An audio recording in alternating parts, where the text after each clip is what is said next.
Nagpaabot din ng pagkikidalamhati at pagkikiramay si Pangulong Ferdinand R. Marcos Jr. sa pagpanaw ni Pope Francis.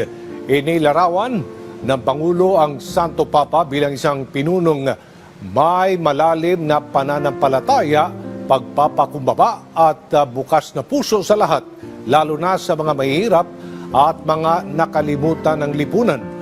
Ay kay Pangulong Marcos Jr., tinuruan tayo ni Pope Francis na maging mabuting Kristiyano. Ipinakita niya ang pagmamalasakit sa kapwa at pagpapakumbaba na nagtulak sa marami na magbalik loob sa simbahan.